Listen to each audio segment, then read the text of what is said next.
Welcome to the Compact Podcast. Today we'll discuss Trump's announcement that he's adding RFK Jr. and Tulsi Gabbard to his transition team and the state of the race more generally. I'm joined by Sohrab Ahmari and Geoff Shullenberger, and I'm Matthew Schmitz. So, Geoff, lots been happening in the race. RFK, once a third party challenger, has dropped out and endorsed Trump. We discussed that a bit last week. But now Trump has announced he'll add not just RFK, but also Tulsi Gabbard, the former Democratic Congresswoman from Hawaii, to his transition team.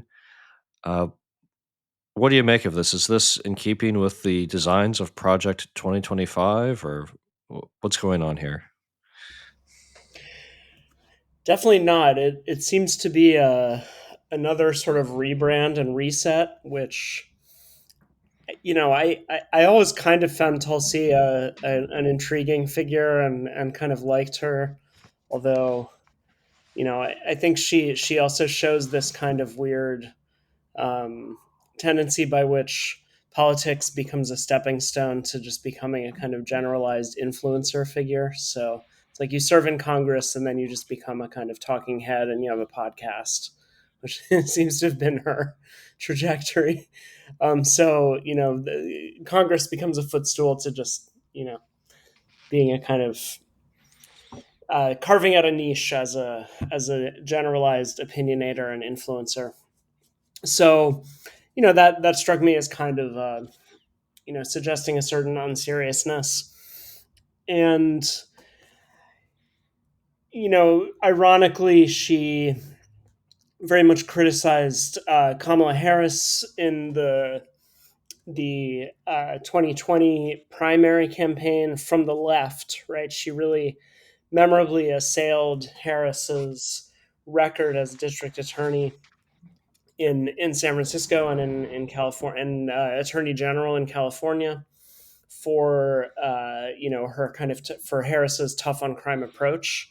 So there is kind of an irony in the fact that, and with regard to Gabbard, it kind of speaks to her somewhat eclectic politics. Right, there were ways in which she was kind of a figure, could be understood as a figure of the far left. She was part of the Progressive Caucus while in Congress. And in fact, what set her at odds with the Democratic Party was really more her positions on foreign policy. Her domestic policy outlook seemed to be kind of on the left of the party. But she also criticized Obama for being kind of soft on terrorism and would appear on Fox News. And this is how she kind of initially got a right-wing audience. Of course, she has the military background. So even while attacking Harris for being a kind of tough on crime prosecutor who had locked up, cruelly locked up parents of truant children and stuff like that, she did posit herself as kind of a tough on terrorism figure, and obviously advertised her military background. And then she subsequently, also had some sort of meeting with Bashar al-Assad and kind of took the position that he should be regarded as an ally in the fight against Al-Qaeda and ISIS and the other sort of Islamist terror groups in the Middle East. And so in that sense, she had a kind of alignment with certain kind of multipolarity kind of left gray zone type politics. And at the same time, finally, she's notorious for having, she is practicing Hindu and is notorious for having had friendly relations with Narendra Modi's BJP party in India. So, she has this kind of ambiguous politics, somewhat more on the right in some sense in terms of foreign policy, although a kind of, that even there's some ambiguity, seeming to have hewed to a more progressive politics domestically, and again attacked Kamala from the left. So she's not an obvious figure to in terms of her policy record and record of positions to add to the Trump camp, but but on a sort of purely vibes level and level of kind of online coalition building, she's somebody who was kind of for various reasons on the outs with the Democrats, and was notably hostile to Kamala Harris, and who finally developed a certain cachet on Fox News and in the right wing, in the right wing pundit sphere. So to that extent, I think she speaks to this kind of, in a way, what the Democrats have been calling the weird politics of Trumpism. These kind of vibes based, very online coalitions that don't seem to necessarily add up to a very coherent policy framework, but are united by a kind of outsider sensibility, a hostility to the establishment, particularly the Democratic establishment, but also the old, GOP neocon establishment. And so, to that extent, I think speaks to the, it's worth finally thinking about what happened with the JD Vance pick, where Trump clearly made this pick in the midst of the RNC at a moment of supreme confidence, seemed to be choosing Vance as a kind of successor figure to the MAGA movement, which, again, in this case, in terms of policy, there was a clear logic there and a clear alignment there, that there was, and we published various pieces that touched on this. There are ways that Vance's positions on various, particularly domestic issues, really did flesh out, and also his more non-interventionist leanings, his desire for a resolution of the Ukraine conflict. They did flesh out and further articulate some of the positions that emerged out of Trump's 2016 populism and have evolved along the way. So there was a clear kind of policy-based line of succession being spelled out there. Unfortunately, I think because Trump is a creature of a somewhat fickle creature, and someone who, is very sensitive to polls, he's unhappy about Vance's relative unpopularity. And so, my read on this is in some way he was looking for a kind of campaign reset. And so he found these figures who I don't know are particularly popular in the broader scheme of things, but seem to have these kind of fervent followings online. And in Gabbard and RFK Jr., he found these figures who could kind of add some new kind of vibe energy to his campaign. And of course, there's a kind of competitiveness here to what the Democrats achieved during the DNC in terms of channeling vibes and creating a largely vibe based rather than policy based consensus and kind of collective effervescence around the Harris Walz candidacy. And so it seems that the strategy here is just to build up and channel some vibes, because it seemed like on some level things fizzled out rather quickly after the RNC, because of the rise of Kamala.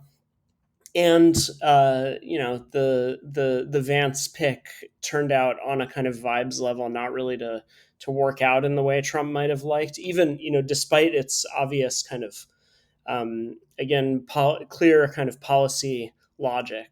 So instead, what we have here is a kind of weird ragtag coalition of people, you even saw people in the MAGA sphere posting pictures of Trump with RFK, saying this is the ticket, right? So it's as if RFK had suddenly become the replacement for Vance, right? And there were people sort of saying, well, he should just ditch Vance and bring in RFK. So that there are these kind of odd things about it. The final thing I'll say is it seems as if this is further indication that the traditional GOP brand, right? We noted not long ago, I think, that none of the recent GOP presidents and presidential contenders were present at the or vice presidential contenders pre-Trump were present at the RNC. So in a sense, the traditional GOP brand of fiscal conservatism, social conservatism, and a projection of military strength abroad, and a sort of freedom and democracy agenda abroad has largely been rendered so toxic that instead there's an attempt to disassociate the party on the part of the Trump camp from that altogether, and instead replace it, initially with Vance, with somebody who represented the new face of the party, but now just with these figures who are actually very recent Democrats, right? I mean, RFK was a Democrat until last year. Tulsi, I think, disassociated from the party a couple of years ago. But they're very recent Democrats. Neither of them, have ever particularly had a clear policy alignment with much of the GOP platform. So instead, what they represent is this kind of ragtag band of outsiders. You saw these kind of bizarre, this endless recycling of this meme that was initially Trump and Elon Musk, another former, recent former Democrat, dancing to "Staying Alive." And then you saw, Tulsi Gabbard and RFK added to that, along with a couple other people like Tucker Carlson and Vivek Ramaswamy. So it's this kind of weird, this is the new face of the GOP, are these people who, many of whom did not really have a historic association with the party at all, who policy wise represent a smorgasbord of views and proposals that don't really add up to anything remotely coherent. But it's the vibes of the sort of outsider, or as I saw some Substack put it, like rebel alliance against this kind of seemingly indefatigable democratic Death Star. So that's I think what's going on here. It's very odd. I don't know. Again, RFK Jr. and Tulsi Gabbard both have kind of somewhat fervent online followings, but I'm not sure how popular they really are in the scheme of things. So this may be another example of what I wrote about Ron DeSantis kind of mistaking online politics and enthusiasm for something that would actually have broader political traction. But I could be wrong. Maybe just adding a Kennedy name to your campaign, it takes you a long way. Clearly, and my read on RFK, which I wrote about last week, is I think a lot of his voters were basically disaffected Democrats who mostly liked him for the Kennedy name. Uh, so that could have some impact in some of these marginal swing states. But other than that, I think it doesn't. It again just suggests a certain kind of drift and directionlessness, but also a kind of attempt to summon up counter vibes to the vibes that were conjured up by the DNC. Sohrab, you want to push back on that at any point? You have a different view? I no, my comment is going to be sort of uh, run perpendicular, to Jeff's, not really in direct opposition, but it actually is going to draw on Jeff's thinking, which is that if you think that, as I do, and maybe Matthew and Geoff as well, that the strength of Trumpism lies in its power to articulate discontent with the economic status quo, and specifically with kind of the neoliberal model, and that it's more populist, it's more geared toward taking care of people. Essentially, the Trump that in peak 2015-16, I was just looking back at the stories, invited comparisons in NPR, in which NPR was saying, clearly intending to frame both men as bad men, saying, look, here's all the ways in which Trump and Bernie are more similar to each other than they are to Hillary. Hillary obviously held up as the sort of moderate exemplar in this NPR piece. There were many others of the kind. And So if you think that that's where the strength of the Trump movement lies, both as an electoral proposition and as a campaign, as a policy proposition, then I actually am not sure that that's what Tulsi and RFK bring to the table with their presence. Um, I think Geoff has written about this, especially with respect to RFK, and you should look up his piece at compactmag.com, RFK and the end of COVID politics. Uh, uh, there certainly, I mean, there are people, there are men and women of the left. They are a man and a woman of the left. There's no denying that, but it's a kind of more libertarian strain of the left that's concerned about historic issues that has riled up the left, like bigness in general, big pharma, big state, big defense, and has a kind of almost, I think, Geoff calls it conspiratorial leftism, that jibes well again with some elements of populism, with Trumpian populism, it's suspicion to the deep state and so on, but it doesn't have that element of you know economic solidarity per se. That's not like at the forefront of either candidate's message. It's more about the Democrats are taking away our liberties. They have become the party of bigness, and this is why I'm joining Trump. They're imposing mask mandate, or they have imposed mask mandates and vaccine mandates. It's more about this sort of personal freedom element. And that's fine. I mean, I think that's a very strong strand in American public life in general since forever, and so it's good. But I guess what I'm trying to say, and not to put too fine a point on it, it's like it's not the kind of reset that I was hoping for, which is a little bit more like a recovery of what it means for Trump 2.0 to be populist economically now, and it's not there. Mostly what you hear is messages of deregulation. The only there's and it's I say that it's not a small thing, but the only exception to this is the 10% across the board universal tariff that Trump has proposed. But on other counts, for example, on immigration, since we last spoke, Trump has gone on the record saying that AI means we need many more people, and therefore we need more immigration. And before that, he said that he would give a green card to any graduating foreign student, even if they graduate from a 2-year institution. So you can get like a community college degree or an associate's degree in whatever. And theoretically, the Trump pledge right now is that gets you a green card. And he was notably saying that in a conversation with, kind of tech types who are not necessarily restrictionist on immigration and so on. So yeah, something is going on with Trump, and it's a movement away from some of the themes of economic populism that were much more in the driver's seat 8 years ago. There's all sorts of reasons for that, but I don't think, bottom line, that the addition of RFK and Tulsi Gabbard scratches those itches, because those people themselves, even if they might have some ideas like that, they've not put it front and center for so long. Like Gabby has become like kind of like, I think of her in the Tucker space, the Tucker sphere, not a Democrat with specific Democratic commitments who's now bringing those over to the right.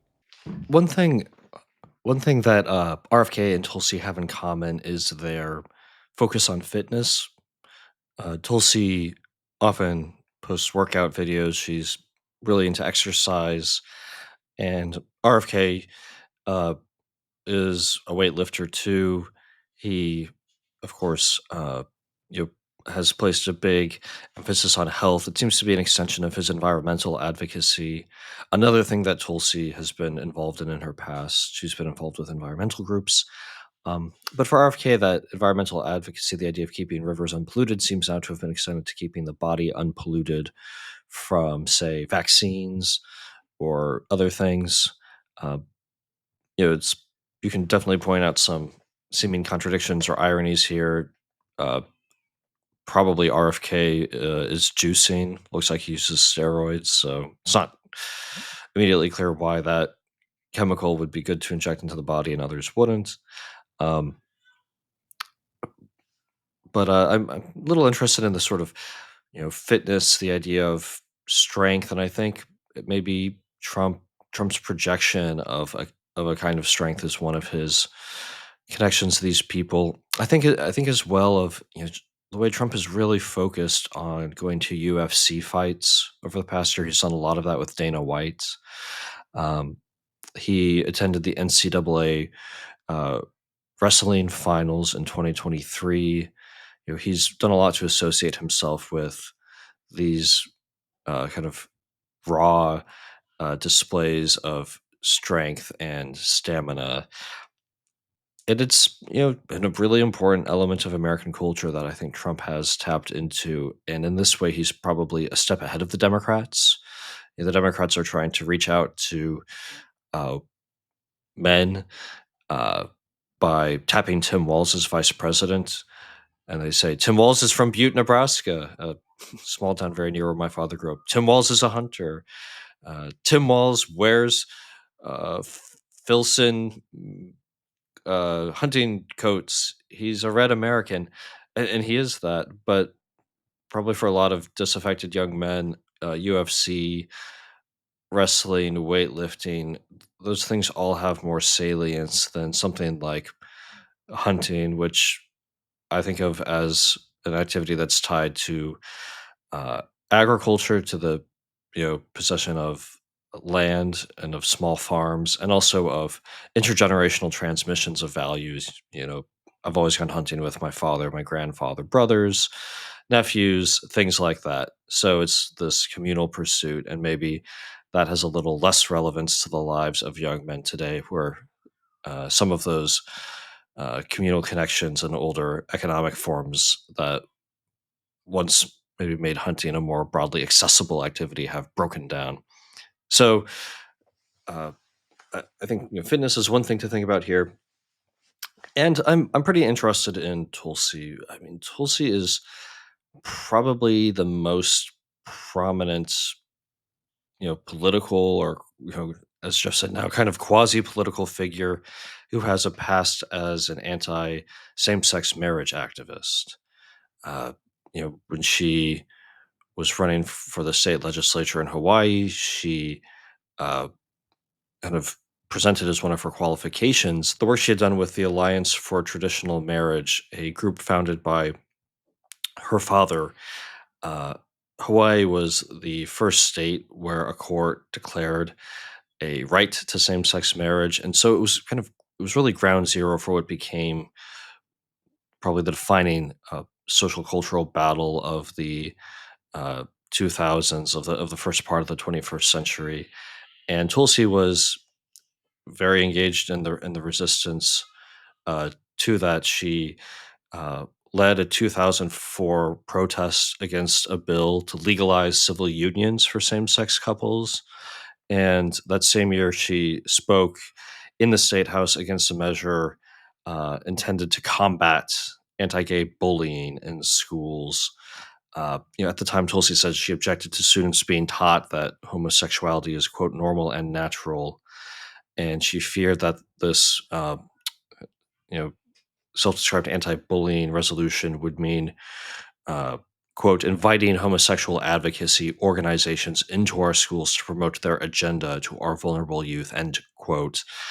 Uh, so there's this history that Tulsi has that really does align her with the cultural right. When Tulsi ran for the Democratic nomination in the 2020 race, she renounced these views publicly, and she had moved beyond them long before that and had a very standard progressive voting record as a Democratic congresswoman from Hawaii on these cultural and social issues.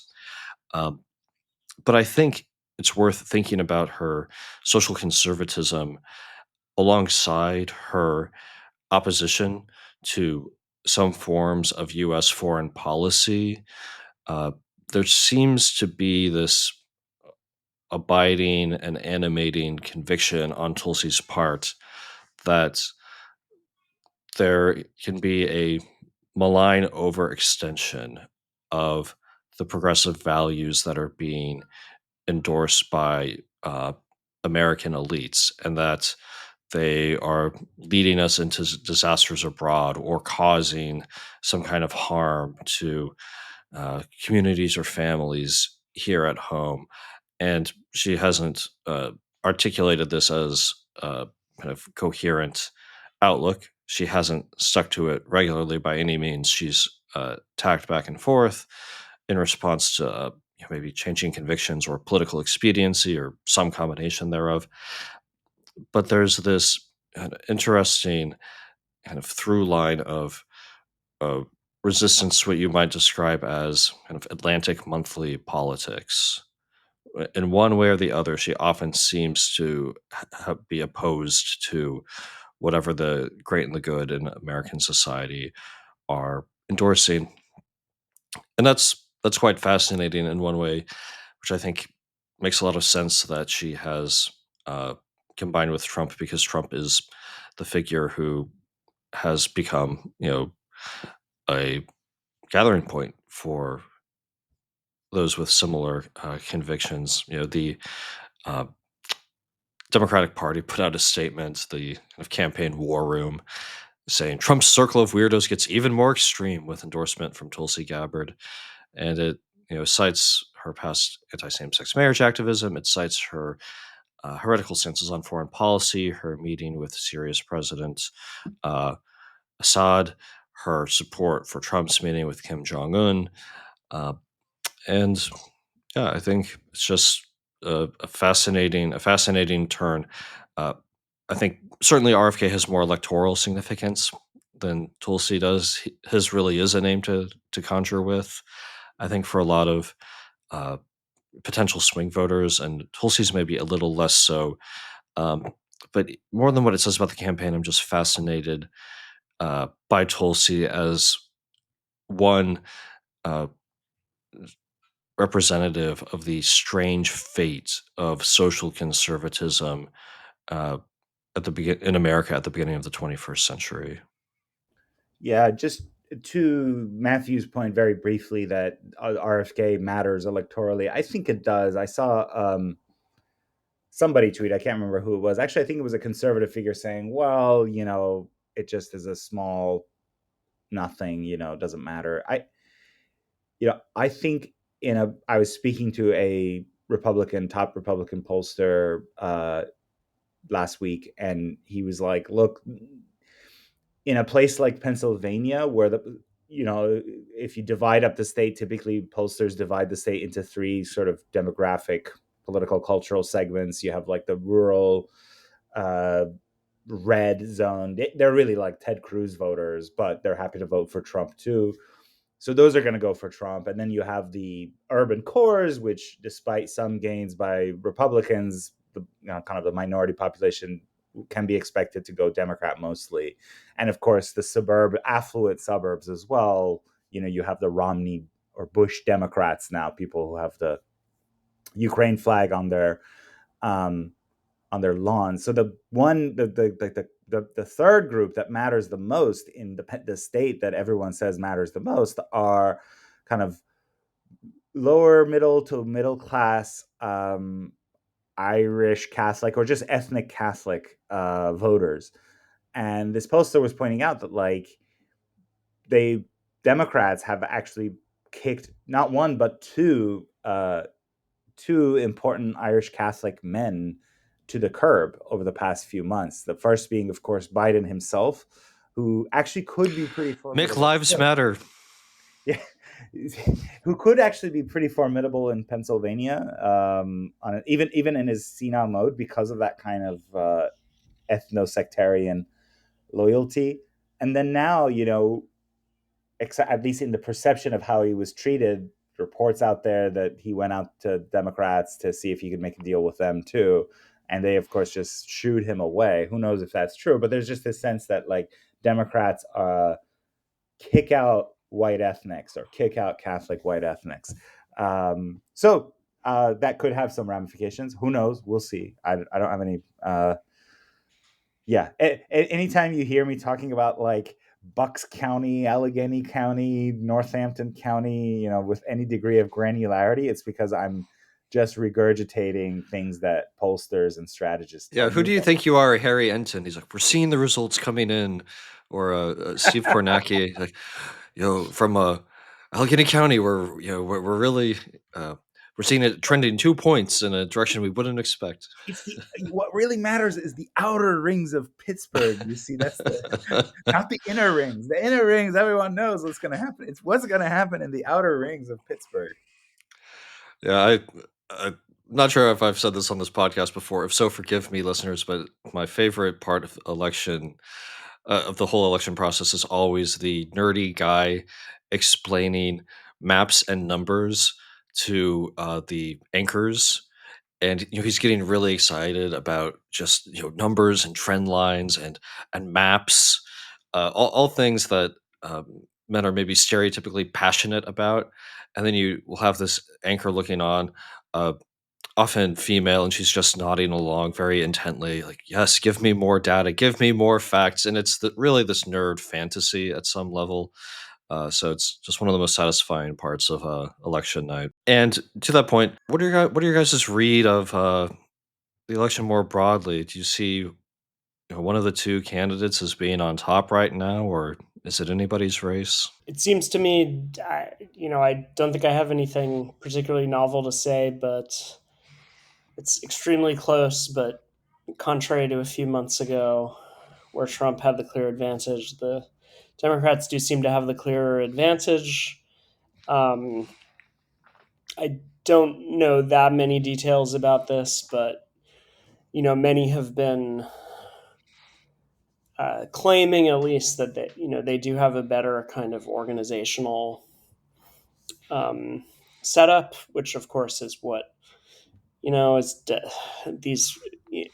There were many claims about election fraud, rigging, stealing in 2020 that ultimately just amounted to having a get out the vote operation, which when it works well has this kind of political machine like quality.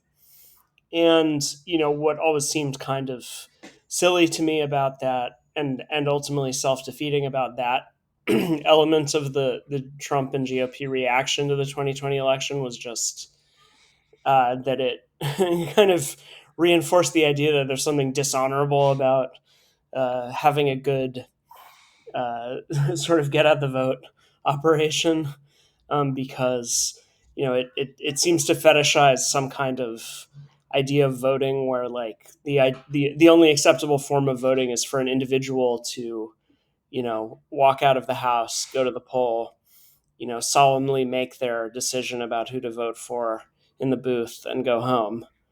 And that just doesn't accord with how democracies have, electoral democracies have ever really worked. And of course, through much of American history, political machines, in a way, far more systematic as well as corrupt than the current democratic one, were a very significant part of U.S. politics. And it's not surprising that something along those lines continues to exist. And Hamilton Craig wrote for us a couple of years ago about essentially kind of wrote in defense of political machines, and argued, and just tying back to our previous discussion, a way we could yoke together kind of Trump, RFK, Gabbard, and various other figures in this kind of band of outsiders, or rebel alliance kind of phenomenon, is through the Rogan sphere, right? A very important, and Matthew brought up the stuff about strength and wrestling and lifting and all these things.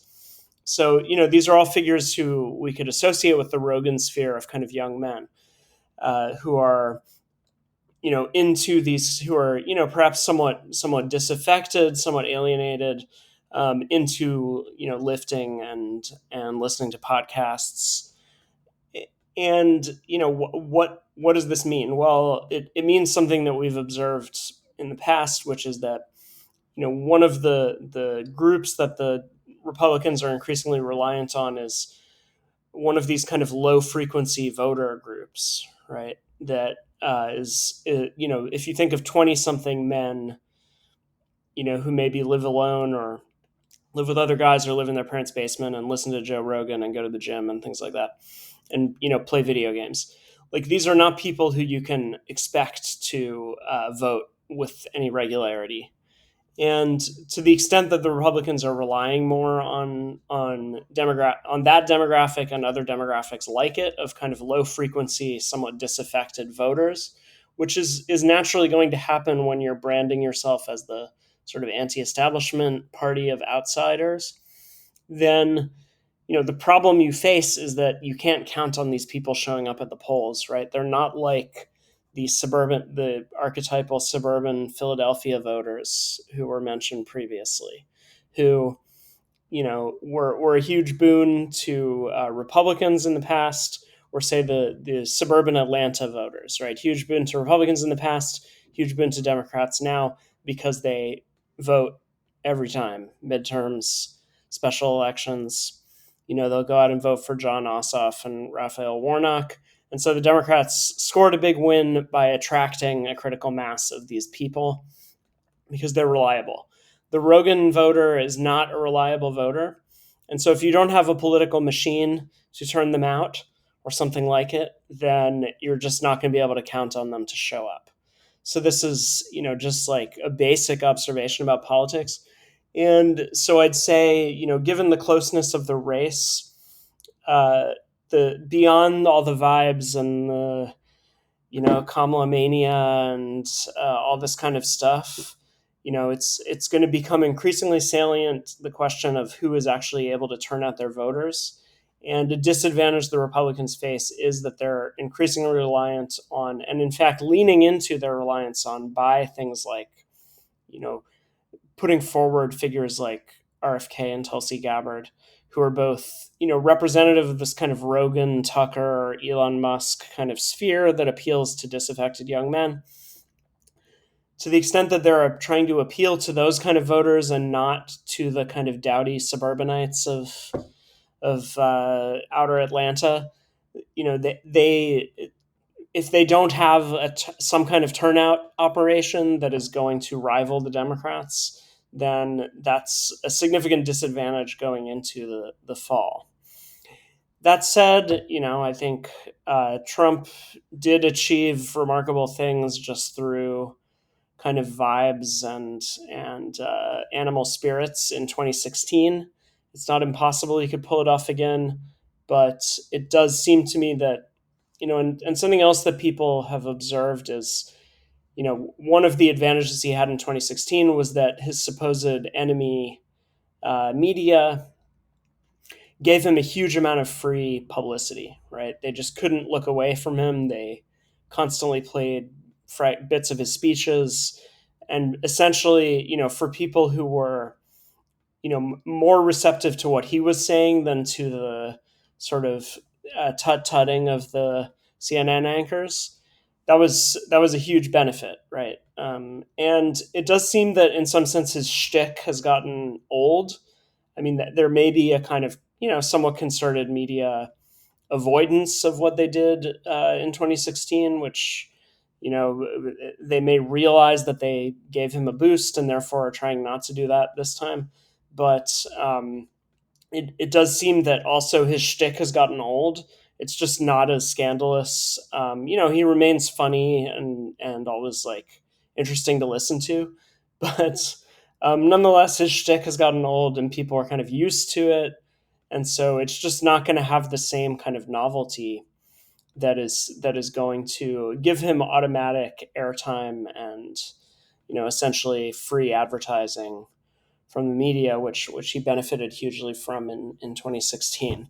So that's why I think the race could definitely go either way.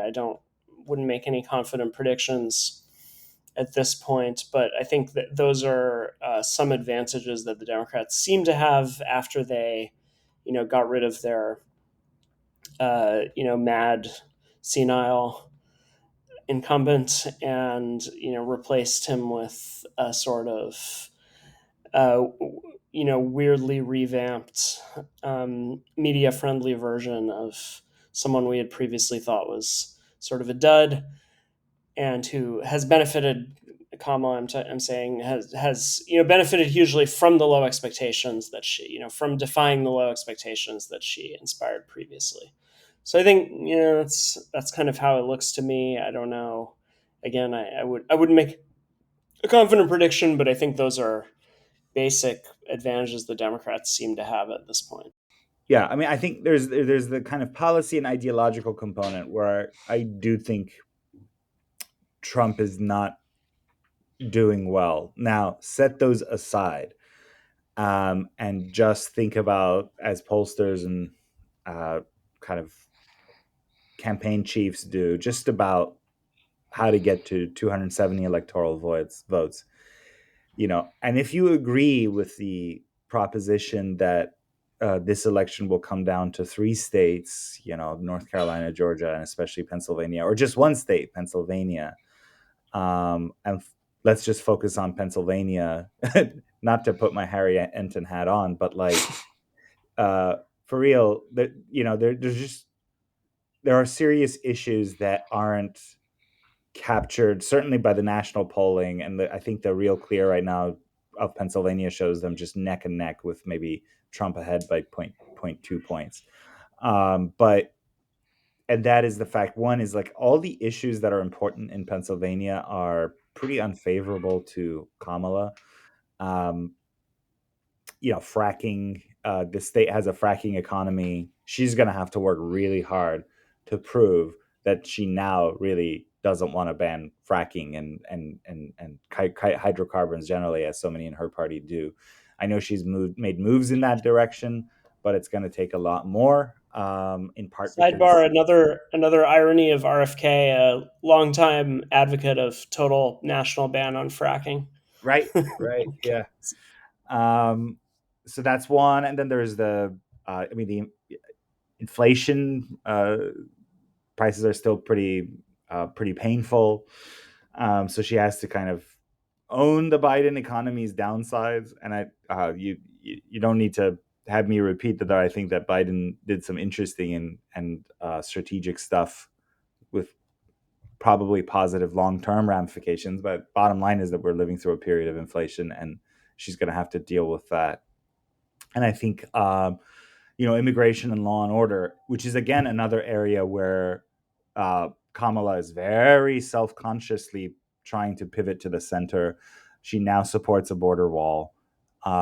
She is now trying to frame herself as a border hawk all along. There was no anti-police insanity at the 2024 convention, but recall that she was Biden's border czar, or root causes czar, whatever you want to call it, during the administration's dovish period on the border. She did endorse. I looked up the interview. She did endorse defund police at one point in 2020. So,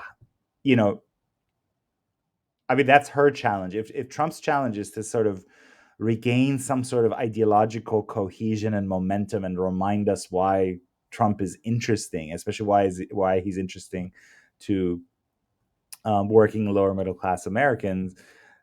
Kamala's challenge is to really prove that the pivot to the center is real and not one of her episodes in which when it came to, I think it was for Medicare for illegal migrants, where she had 4 positions in the span of 48 hours or whatever it was. That this is not one of those. So they're doing it. The Democrats are doing it. But if I were on their team, I'd just work double, triple hard on this kind of pivot to the right and center on these issues: border, cops, security, law and order level security, etc. Because that stuff matters in Pennsylvania. Yeah, but again, keep this in mind, that I am not a professional reader of those Excel sheets in which polling results are reflected with all the cross tabulations.